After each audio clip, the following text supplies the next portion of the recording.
വിവിധ ആവശ്യങ്ങൾ ഉന്നയിച്ച് ചളവറ പഞ്ചായത്ത് UDF കമ്മിറ്റിയുടെ നേതൃത്വത്തിൽ ചളവറ പഞ്ചായത്ത് ഓഫീസിലേക്ക് മാർച്ചും ധർണയും സംഘടിപ്പിച്ചു. KPCC നിർവാഹക സമിതി അംഗം CV ബാലചന്ദ്രൻ ധർണ ഉദ്ഘാടനം ചെയ്തു.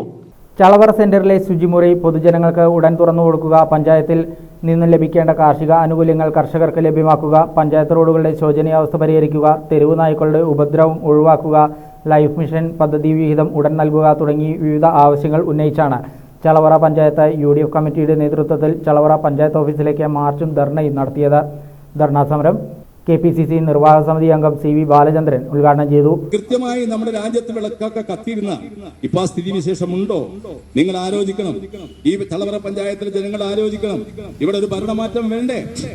നിരന്തരമായി പ്രിയപ്പെട്ട രാധേട്ടൻ ഒരിക്കൽ പഞ്ചായത്ത് ഭരിച്ചതിന് ശേഷം ഈ പഞ്ചായത്ത് തുടർച്ചയായി ഭരിക്കുന്ന CPM ആണ്. ഈ പഞ്ചായത്തിൽ കടന്നു വന്നാൽ മനസ്സിലാവും ഇവിടെ CPM ആണ്. ഞാനൊക്കെ തൃത്താലയിൽ നിന്ന് വരും. ഇവിടെ കയറിയാൽ മനസ്സിലാവും ഇവിടെ CPM ആണ് ഭരിക്കുന്നത്. കോൺഗ്രസ് UDF ഭരിക്കുന്ന പഞ്ചായത്തുകളിലൊക്കെ സ്ഥിതി കുറച്ചുകൂടിയൊക്കെ മെച്ചമുണ്ട്. കാരണം ഈ കഴിഞ്ഞ 8-9 വർഷക്കാലമായി നാട്ടിൽ വികസന പ്രവർത്തനങ്ങൾ നടക്കുന്ന മുരടിപ്പാണ്. ആവശ്യമായ ഫണ്ട് കിട്ടുന്നില്ല. അതുകൊണ്ട് എന്നാലും താരതമ്യേന ഭേദപ്പെട്ട വികസന പ്രവർത്തനങ്ങൾ UDF ഭരിക്കുന്ന പഞ്ചായത്തുകളിൽ ഇന്ന് നമുക്ക് കാണാൻ സാധിക്കും.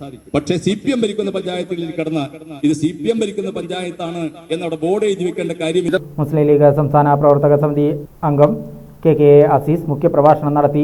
UDF പഞ്ചായത്ത് ചെയർമാൻ പാലോളി ഹുസൈൻ അധ്യക്ഷനായിരുന്നു. UDF convener Shukkur Chalavara, Ali, DCC secretary VKP Vijayanunni, Muslim League Shoranur നിയോജകമണ്ഡലം president P Abdurahman, vice president K Ali master, DCC അംഗം Mohandas, Congress block vice president K രാധാകൃഷ്ണൻ തുടങ്ങിയ നേതാക്കൾ ധർണയ്ക്ക് നേതൃത്വം നൽകി.